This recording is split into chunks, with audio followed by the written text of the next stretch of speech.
வணக்கம் நேயர்களே. நேயர்கள் அனைவரும் நீடூழி வாழ்க்கை நிம்மதியுடன். இன்றைக்கி வியாழக்கிழமை.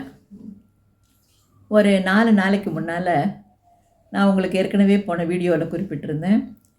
அதாவது மௌனகுரு சித்தர் அவரை பற்றின ஒரு கவசம் நான் எழுதி அன்னைக்கு அபூர்வ ஆடியோஸ் மூலமாக எழுதி விஷ்ணு ஸ்டுடியோவில் ரெக்கார்டிங் ஆச்சு.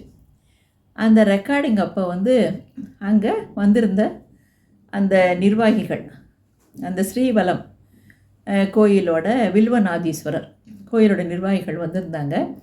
அப்போ அவங்க இது கவசம் எழுதினவங்கள வர சொல்லுங்கள், அவங்களுக்கு மரியாதை செலுத்தணும் அப்படின்னு கேட்டுக்கிட்டு இருந்தாங்க. அதுபடி நான் அங்கே போயிருந்தேன். அந்த கவசம் வீரமணி கண்ணன் சார் ரொம்ப அருமையாக பாடினார்.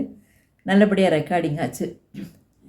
அப்போ அந்த ரெக்கார்டிங்லாம் முடித்ததுக்கப்புறம் அந்த நிர்வாகிகள் என்ன என்கிட்ட கேட்டுக்கிட்டாங்கன்னா, இந்த மௌனகுரு சித்தரை பற்றி நிறைய பேருக்கு தெரியாமல் இருக்குது.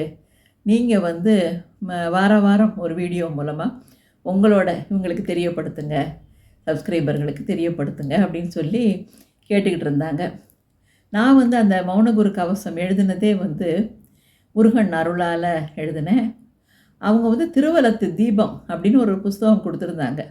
அதில் அவர் ஆரம்பத்திலிருந்து எப்படி இந்த கோயில் கட்டினார், அவர் குழந்தை பிராயத்திலிருந்து என்னென்ன நடந்ததுங்கிறத பற்றின புத்தகம் தான் அது.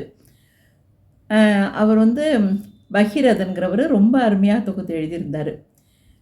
இப்போ நான் என்ன நினச்சிக்கிட்டு இருக்கேன்னா, அடுத்த வாரத்திலிருந்து ஒவ்வொரு வியாழக்கிழமையும் அதில் ஒரு சாப்டராக அது உங்களுக்கு நான் அதில் என்னென்ன அவர் ஆரம்பத்தில் எங்கே பிறந்தார், என்ன மாதிரி வளர்ந்தார், அவர் முருகன் எப்படி ஆட்கொண்டார், அவர் இந்த கோயில் கட்டுற அளவுக்கு எந்த மாதிரி வந்தது அந்த எல்லாமே தொகுத்து நான் உங்களுக்கு சொல்லலான்னு இருக்கேன். இதில் என்னன்னா, இவரை இவரோட சரித்திரங்களை கேட்டு அந்த கோயிலுக்கு போய் இவரோட படத்தை வச்சு வழிபாடு செய்கிறவங்களுக்கு என்னென்னைக்கும் எந்த மலை மாதிரி பிரச்சனை இருந்தாலும் பனி போல் நீங்குது. இது நிறையா பேர் சொல்ல கேள்விப்பட்டிருக்கேன். நானும் சில இதெல்லாம் அனுபவத்தில் உணர்ந்திருக்கேன். இதனால் இதை நான் சொல்கிறத நீங்கள் வார வாரம் கேட்டு பாருங்கள். அடுத்த வாரத்திலிருந்து இந்த வீடியோ தொடர்ந்து வரும். நீங்கள் கேளுங்க அப்படின்னு நான் உங்களை கேட்டுக்கிறேன். மௌனகுரு ஆசீர்வாதத்தினால எல்லாரும் நல்ல ஆயுள் ஆரோக்கியம் ஐஸ்வர்யத்தோடு நீண்ட காலம் சந்தோஷமாக வாழ வாழ்த்துக்கள்.